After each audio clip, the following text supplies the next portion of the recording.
I'm so happy to be here along with Premier Ford, Minister Bethlenfalvy, Minister Sakaria, and my neighbor to the south, Christine Hogarth. Since being elected in 2018, our government has remained focused on building Ontario and making life more affordable for families. We are building for the next generation so that everyone can work, play, and raise a family right here in Ontario. Today, it is my pleasure to introduce Minister Bethlenfalvy. Minister, you have continued to stand up for families here in Etobicoke Centre and across the province. It's my pleasure to welcome him here today for this important announcement. Thank you. Well, thank you, Minister Surma. You know, we have the Holy Trinity here in Etobicoke. We've got Christine Hogarth, the MPP for Etobicoke Lakeshore. Of course, King Surma, the Minister of Infrastructure and MPP for Etobicoke Centre. We've got the great MPP for Etobicoke North, who also happens to be the Premier of Ontario. And most importantly, I'm held to account in Etobicoke because my parents live right down the street. So I got to do well because my parents will critique me if I don't. And I want to say, Premier, you know, every time I talk to the Premier, he's not going to toll anything, but he does want me to pay a toll every time I come to Etobicoke. So Premier, I paid the toll in the shop this morning. Our government understands the financial pressures and risks families and businesses are facing. The Bank of Canada's rapid interest rate increases and high inflation are putting a pinch on the wallets of people right across the province. This is why when inflation began to rise globally, our government acted early to keep costs down for the people and businesses of Ontario. C'est justement pourquoi, lorsque l'inflation s'est mise en grimper à l'échelle mondiale, notre gouvernement a rapidement pris des mesures pour maintenir les coûts bas pour la population et les entreprises ontariennes. And because of our efforts, we have put more money back into the pockets of families, seniors, businesses, workers, drivers, and transit riders across the province. Now we know that economic and geopolitical uncertainty will continue to weigh on the household budgets right across the province. You know, inflation has been coming down but remains too high. People and businesses continue to face added pressures, particularly as the federal carbon tax makes everyday life more expensive. And we know we need to continue to support the people of Ontario. In 2 days, I will release the 2023 Fall Economic Statement to provide an update on our plan for building a strong Ontario. Dans 2 jours, je publierai l'exposé économique de l'automne 2023, qui fera le point sur notre plan pour bâtir un Ontario fort. This update will continue with our government's targeted, responsible approach, so we have the flexibility needed to get through this economic uncertainty while laying a strong fiscal foundation for future generations. Now, this is a challenging time, but we should all be confident in Ontario's economy, its workers, and its people. We have seen what the people of Ontario can overcome, and when they come together, I know that together we'll face any economic uncertainty and build a stronger Ontario. So along with my colleagues that I just mentioned, including the Minister of Transportation, Pradmeet Sakaria, who's come a long way from Brampton to be with us today, it's my great honor and privilege to introduce Doug Ford, the Premier of Ontario, to make today's exciting announcement. Thank you very much. Well, good morning, everyone, and it's great to be back here in my hometown of Etobicoke. I always call it the great state of Etobicoke, and I want to start by thanking the great folks at Circle K and over in Timmy's. I'm heading over there to get a double-double and my little egg sandwich, best egg sandwiches around, by the way. Okay, so I'm here, as you've just heard from Minister Bethlenfalvy, a great finance minister, making sure we're always prudent fiscal managers with taxpayers' money. The Minister of Transportation, Pradmeet Sakaria, and we're building those highways, 413, and Bradford Bypass, and Minister Surma on the infrastructure, and one of my favorite MPPs, Christine Hogarth, that's working so hard down in Etobicoke South, and she has a message to the mayor, and I have the same message. Get rid of those bike lanes on Bloor and Etobicoke. I think we see one bicycle come through there every single year with thousands of cars. I know the businesses are just losing their hair over having those bike lanes in Etobicoke on Bloor Street. As Mr. Bethlenfalvy mentioned, a lot of people are struggling right now. Vast majority of people are struggling. They're struggling with rising cost of gas and groceries, with high rents and mortgage costs, with just how expensive life is getting. Increasingly, hardworking people and families are having trouble making ends meet. The fact is, people need a little bit of help. That's why our government is focused on finding ways to put money back into people's pockets. We eliminated fees for the license plate stickers, saving vehicle owners $120 per car and truck. There was 8 million people that got rebates. We scrapped the tolls on the highways 412 and 418, making it more affordable for folks out in Durham and everywhere else, right in your neck of the woods, Peter. We cut income tax for 1.1 million low-income workers, saving the average person $300 every year. We're eliminating, and this is a big one, we're eliminating double fares for commuters transferring between transit systems, saving transit riders up to $1,600 a year. And in 2022, we introduced a temporary gas tax cut, saving people and businesses a total of over 10 cents per liter of gas. Just imagine, folks, you see the prices at the gas pumps. Imagine if we didn't do that, that'd be another 10 cents. Today, I'm pleased to announce we're extending the gas tax cut through to June 30th, 2024, providing people and businesses relief at the pumps for another 6 months. This extension will save the average household $260 per year since the tax cut was first introduced. That's money that goes back into people's pockets to help cover essential expenses, because we know every dollar counts. But friends, as inflationary pressures continue to strain household budgets, we need to do more. That's why last week I sent letters to the Governor of Bank of Canada and the Prime Minister, urging them to put a stop to the crushing, and I say crushing, interest rate hikes. Instead, we need to tackle the root causes of inflation so we can avoid these painful hikes in the future. Working together with our federal and provincial counterparts, we need to strengthen domestic supply chains. We need to invest in key infrastructure projects like the Bradford Bypass, Highway 413, Highway 7 connecting Kitchener to Guelph, to tackle gridlock and get goods to market sooner. We have to work to ensure immigration policies attract more skilled newcomers. And we have to cut, not increase, that awful carbon tax. Once again, I'm calling on the federal government to eliminate the carbon tax. Folks, I just talked about the 10 cents at the gas pumps. If the federal government eliminated the carbon tax off the pumps alone, that's another 14 cents. That's 24 cents that goes back into people's pockets. It's a tax that raises prices on absolutely everything, from fuel to groceries to electricity. From everything you touch, it all gets transported by fuel in one way or another. Last week, the federal government finally acknowledged how harmful the carbon tax is when they announced they're removing from home heating oil.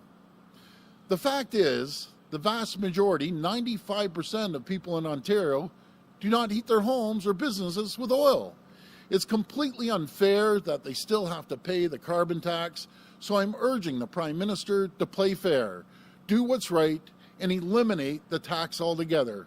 Friends, as we continue to navigate global uncertainty, our government will remain focused on helping people and businesses today while laying a strong foundation for the future.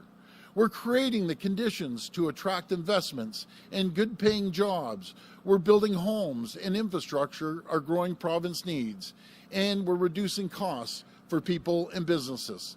That's how we're building Ontario. That's how we're working for you. Thank you, everyone, for joining us today, and may God bless the people of Ontario. Thank you.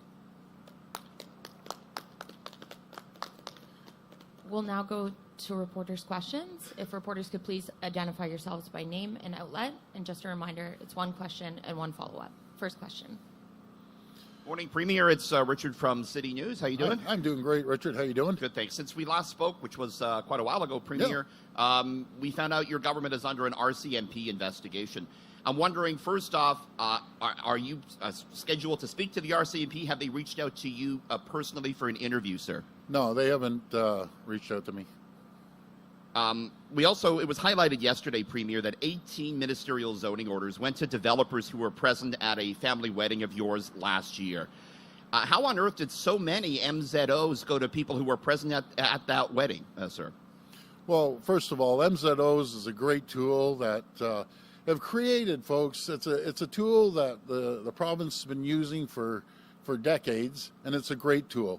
What the MZOs that we issued to municipalities, and by the way, that asked for the MZOs, over 234,000 people have a roof over their heads. Over 5,000 seniors have long-term care homes now because of the MZO. It created 150,000 jobs. And as long as the municipalities keep sending us a request for MZOs, we're going to continue accelerating the permit process to get shovels in the ground, to build homes for people that need them. Right now, you see the inflation, you see the cost of buying a home is just unattainable for the vast majority of people. Our government's doing everything we can to make sure we increase the supply and eventually lower the cost of homes. But one of the key things is the interest rates. The interest rates are killing us. The Bank of Canada froze the interest rates both times now, and I appreciate that. But that's not good enough. They have to start lowering the interest rates to make it more attainable for people to buy homes. Morning, Premier. Jeff Gray, Globe and Mail. Hi, Jeff. I wanted to ask about these emails that were released yesterday by Environmental Defence. One of them, several of them, show Ryan Amato, the Chief of Staff to your then Housing Minister, telling ministry bureaucrats about how concerned the PO was, the Premier's office was, about very small, in the grand scheme of things, plots of land in Nobleton, Ontario. He was very concerned about requests to get those lands included and cleared for development, and asking on the day those official plans were released for maps to ensure that those particular lands were in fact cleared for development. Why was your staff running around so concerned about those lands, which are owned by a man identified as your friend, or co-owned by Shakir Rahmatullah?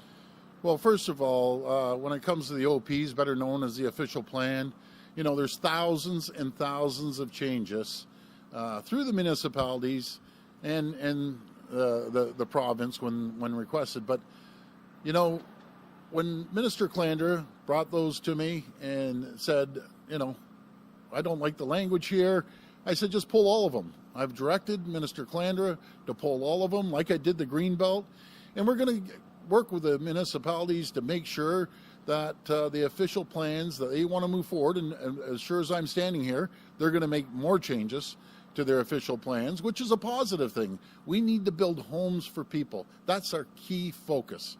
And that's what we're going to continue to do, is work hand in hand with the municipalities. I had a great meeting, by the way, with Mayor Chow. What a wonderful person she is.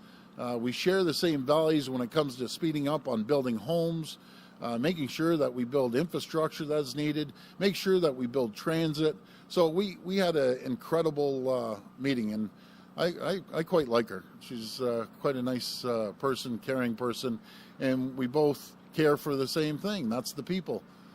So we're going to work closely together along with the other 444 municipalities. Just to cover then, did you instruct your staff to ensure that those lands in Nobleton owned by Shakir Rahmatullah or any other lands? No, I honestly, I don't even know which lands you're talking about.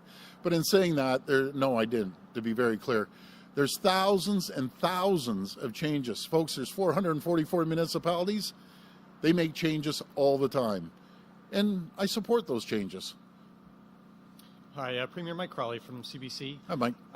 You were quite concerned about cleaning up what you called corruption in the Wynne government when you came to power, and now your government is under police investigation. How does that feel for you?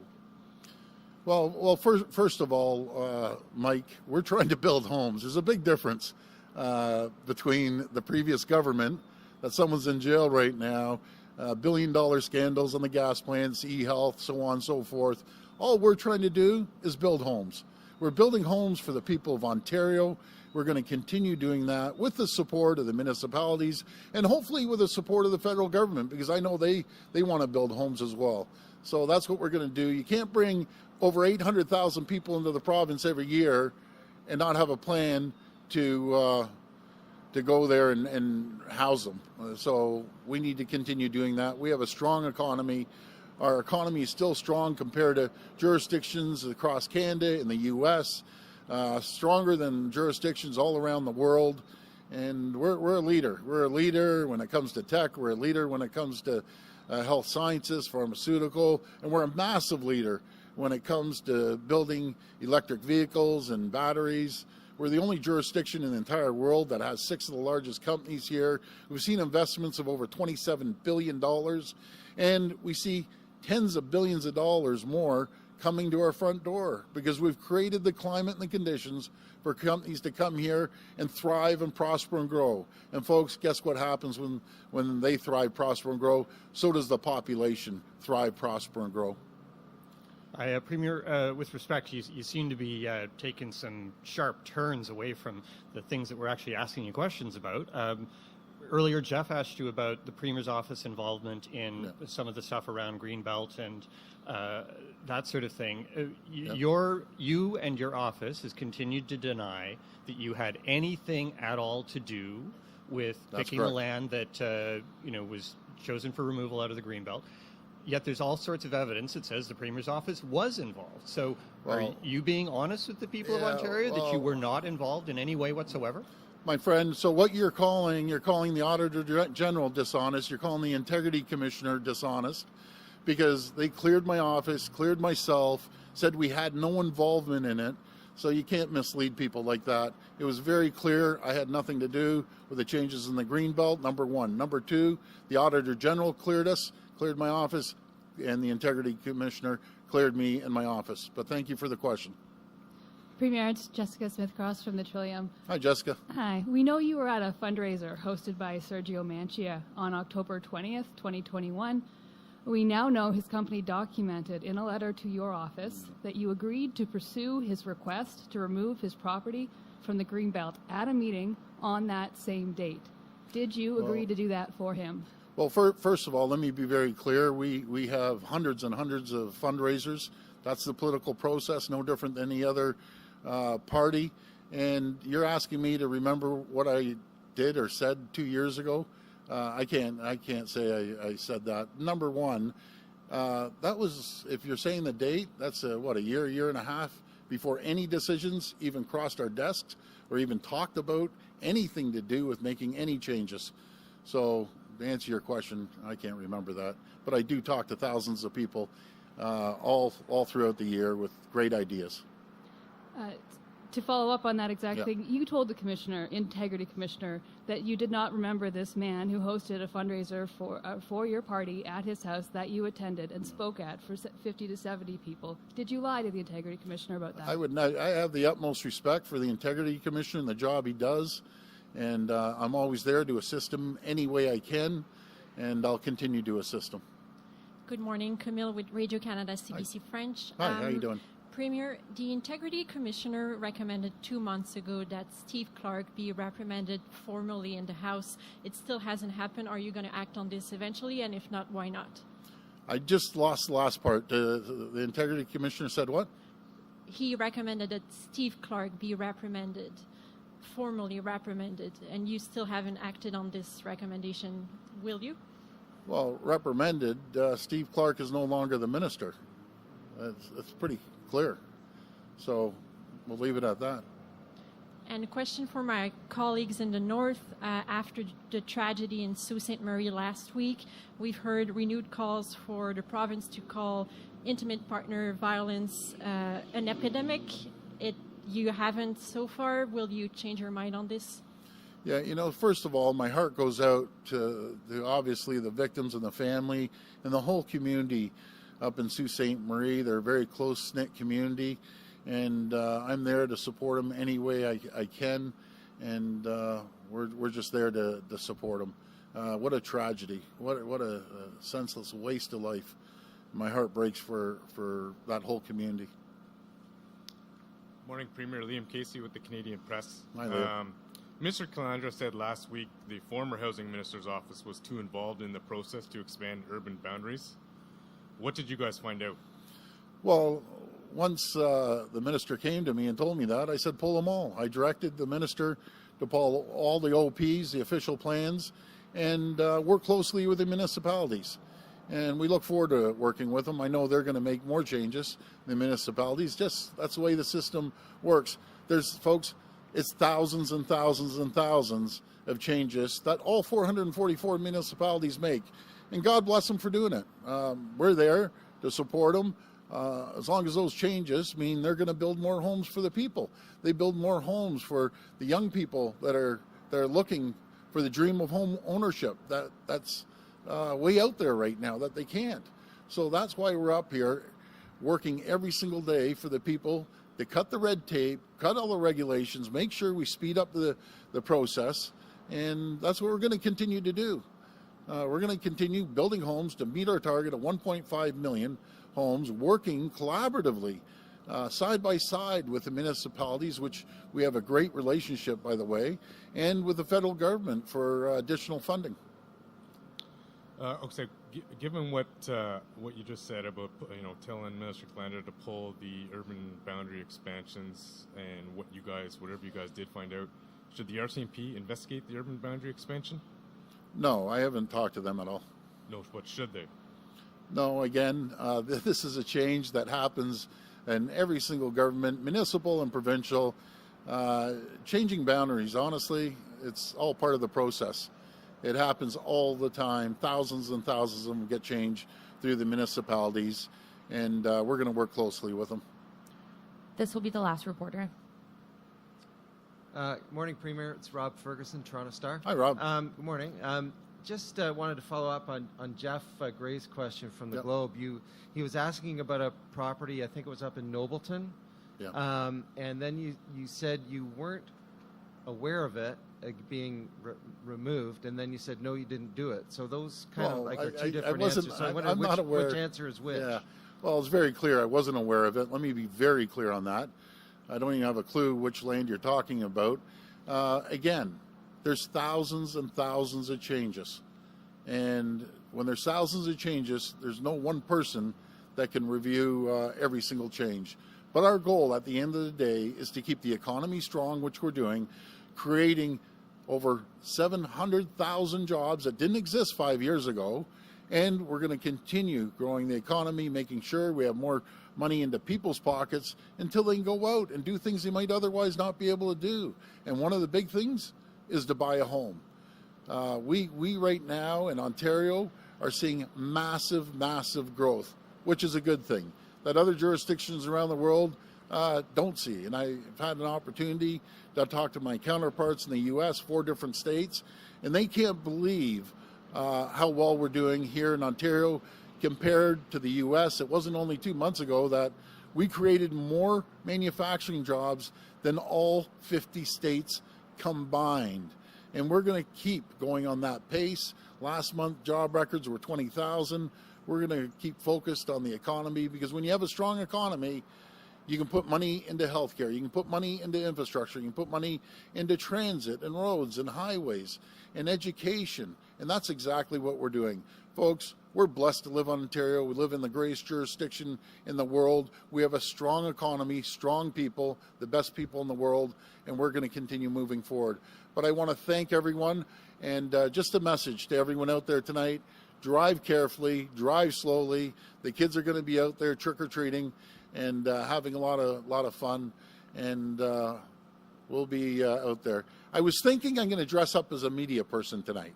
I don't know if it's called the Mellow or who, but maybe I'm going to try to dress up as my buddy Colin. I might try it. Premier, just one quick follow-up.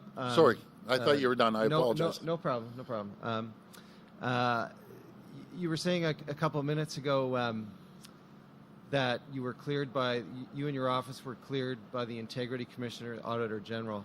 I'm wondering if, some people might hear that knowing your government's under RCMP investigation and think you're a little cocky because those probes had, probably not anywhere near the scope that an RCMP investigation is going to have. So do you not risk coming off a little too cocky with that? Let me tell you something. I'm the last guy out there that's cocky. And you guys beat me down every day, so I'm not cocky. I'll tell you one thing. I'm confident in the process about building homes. I'm confident in the process as we move forward, working with the municipalities to build homes. That's my only goal. It's easy just to do what other governments do. They just wash their hands, walk away, and say, I don't worry about that, because in reality, it's a municipality's responsibility. We're in there doing everything we can to help the municipalities build homes for the 800,000 people that arrive this year, that will arrive next year, and the year after that. That's what we're doing, simple as that. But I want to thank everyone for the questions, and have yourself a great day. Enjoy Halloween. Take care.